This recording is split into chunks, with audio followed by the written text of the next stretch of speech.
नमस्कार दोस्तों, स्वागत है आप सभी का हमारे यूट्यूब चैनल ऑब्जेक्टिव सेंटर पर। इस वीडियो में हम लोग पढ़ेंगे थ्रेड एंड थ्रेड कटिंग पर ऑब्जेक्टिव क्वेश्चन। तो जितने लोग लाइव देख रहे हैं वो लोग वीडियो को शेयर कर दें अपने दोस्तों के साथ।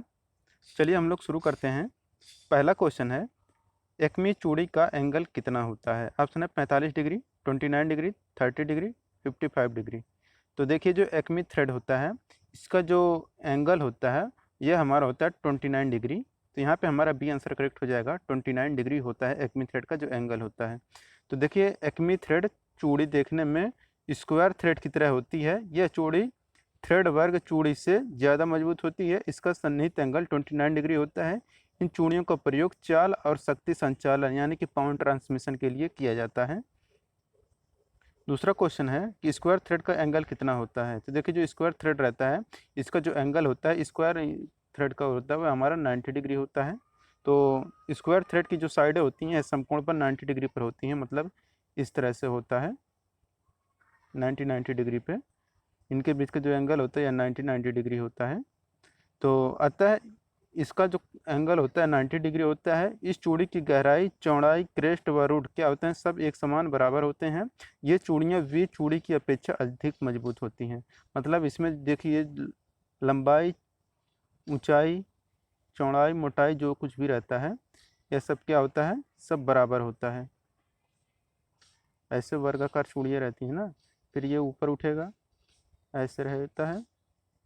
ये सब जो चूड़ियाँ रहती हैं ये 90 डिग्री पर सब रहती हैं। तो यहाँ पे हमारा बी आंसर करेक्ट हो जाएगा, 90 डिग्री। तीसरा क्वेश्चन है कि बटरेस थ्रेड का एंगल कितना होता है? तो देखिए, जो बटरेस थ्रेड होता है इसका जो एंगल होता है यह हमारा 45 डिग्री होता है। तो देखिए यहाँ पे लिखा कि बटरेस थ्रेड का जो एंगल होता है यह 45 डिग्री होता है। इस चूड़ी का एक साइड समकोण पर और दूसरा साइड 45 डिग्री के एंगल पर होता है। इसका प्रयोग एक ही दिशा में अधिक दबाव के लिए प्रयोग किया जाता है, जैसे कि quick release, vice spindle, screw jack तथा रैचेट आदि में हम लोग बटरेस थ्रेड का प्रयोग करते हैं। चौथा क्वेश्चन है कि बेंच वाइस के स्पिंडल में किस प्रकार की थ्रेड कटी होती है? ऑप्शन है metric thread, acme thread, buttress thread, British thread. तो जो बेंच वाइस रहता है उसका स्पिंडल रहता है बेंच वाइस का, उसमें जो थ्रेड कटी होती है वह बटरेस थ्रेड रहती है। तो यहाँ पे हमारा सी आंसर करेक्ट हो जाएगा, बटरेस थ्रेड। बटरेस थ्रेड देखिए यहाँ पे कि बेंच चॉइस के स्पिंडल में बटरेस थ्रेड कटी होती है। इस चूड़ी का एक साइड समकोण पर और जो दूसरा साइड होता है वह 45 डिग्री के एंगल पर होता है। इसका प्रयोग एक ही दिशा में अधिक दबाव के लिए किया जाता है। और पांचवा क्वेश्चन है कि चूड़ी के नीचे वाला भाग जहां दोनों साइडें मिलती हैं उसे हम लोग क्या कहते हैं? तो देखिए, जो चूड़ी के निचला भाग रहता है और जहां पर दोनों साइडें मिलते हैं उसे हम लोग रूट कहते हैं, और जो ऊपरी साइडें होती हैं उसे हम लोग क्रेस्ट बोलते हैं। तो यहाँ पे हमारा ए आंसर करेक्ट होगा।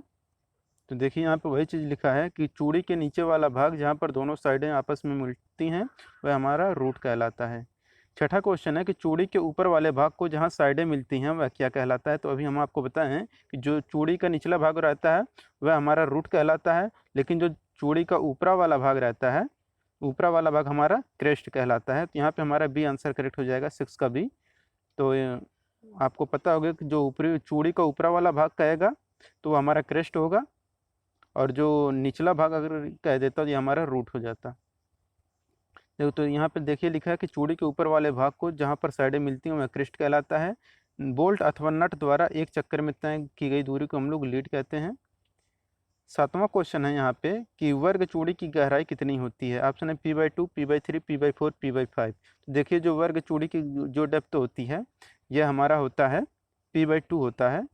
तो यहाँ पे हमारा ये आंसर करेक्ट हो जाएगा कि वर्ग चूड़ी की साइडें 90 एंगल पर होती हैं। इस चूड़ी की गहराई, चौड़ाई, क्रेस्ट व रूट सब बराबर होते हैं। वर्ग चूड़ी की गहराई होती है H equal to 0.5 into pitch. यहाँ पे H equal to P/2, root की चौड़ाई P/2।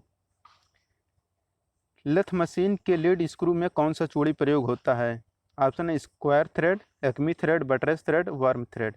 देखिए, जो लेथ मशीन रहता है और इसमें जो लीड स्क्रू रहता है उसमें जो थ्रेड कटा रहता है वह थ्रेड रहता है हमारा एक्मी थ्रेड, जिसका एंगल होता है 29 डिग्री।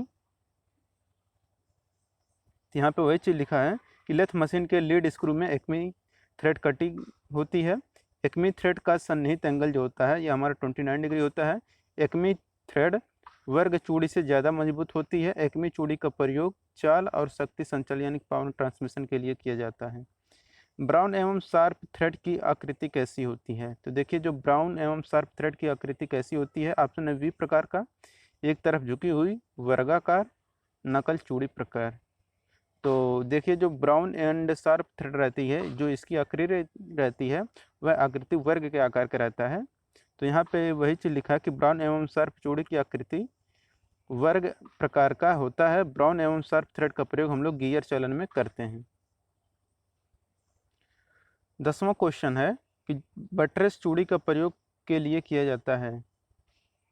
ऑप्शन है गति प्रदान करने के लिए, कुछ विशेष प्रकार के नट एवं बोल्ट के लिए, फास्टनिंग के लिए, जहां एक ही साइड में अधिक दबाव हो। तो देखिए जो बटरेस चूड़ी का प्रयोग किया जाता है या करते हैं हम लोग, जहां एक ही साइड में अधिक दबाव हो वहां पे हम लोग बटरेस चूड़ी का प्रयोग करते हैं। यहाँ पे हमारा डी आंसर करेक्ट हो जाएगा। बटरेस चूड़ी का प्रयोग हम लोग वहाँ करते हैं जहाँ पर एक ही दिशा में अधिक दबाव पड़ता है, जैसे quick release, vice, spindle, screw jack, ratchet आदि। इस चूड़ी की एक साइड अक्ष के समकोण पर और जो दूसरी साइड होती है वह 45 डिग्री के एंगल पर बनी होती है। मल्टी स्टार्टर थ्रेड का प्रयोग हम लोग कहाँ पे करते हैं? ऑप्शन है जब अधिक घुमाने पर नट या बोल्ट की चल कम करनी हो, जब कम घुमाने पर नट या बोल्ट की चल अधिक करनी हो, सी है जब आम चूड़ियाँ ठीक से काम ना कर रही हो, डी है जब थ्रेड के फ्लैंक पर कम लोड डालना हो। तो देखिए मल्टी स्टार्टर थ्रेड का प्रयोग हम लोग जो करते हैं, इसका प्रयोग हम लोग करते हैं जब कम घूमने पर नट या बोल्ट की चल अधिक करनी हो, तो हम लोग मल्टी स्टार्टर थ्रेड का प्रयोग करते हैं। तो यहाँ पर वही लिखा है कि देखिए मल्टी स्टार्ट थ्रेड वे होती हैं जिन पर 2 या 3 या अधिक अलग अलग थ्रेड ग्रुप इस प्रकार व्यवस्थित होते हैं कि कार्य पर एक दूसरे के साथ बराबर दूरी पर रहें। मल्टी स्टार्ट थ्रेड में थ्रेड की जो लीड पिच होती है इनटू थ्रेड की स्टार्टों की संख्या के बराबर होती है। मल्टी स्टार्ट थ्रेड का प्रयोग तब किया जाता है जब प्रत्येक चक्कर में तेज मूवमेंट की आवश्यकता होती है। अतः जब कम घूमने पर नट या बोल्ट अधिक करनी हो तब हम लोग मल्टी स्टार्टर थ्रेड का प्रयोग करते हैं। 12 नंबर क्वेश्चन है, एक तिहरी चूड़ी स्क्रू पर होती है। ऑप्शन है lead equal to pitch, lead equal to 3 into pitch, lead equal to pitch by 3, lead equal to 9 into pitch.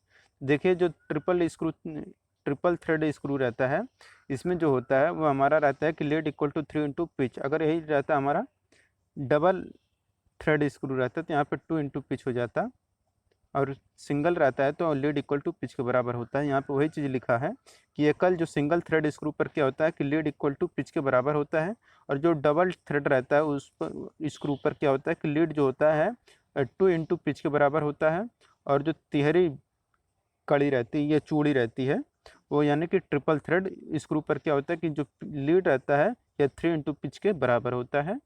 तो आप लोग समझ गए होंगे। 13 नंबर क्वेश्चन है कि एक पेंच की चूड़ी प्रदर्शित की जाती है।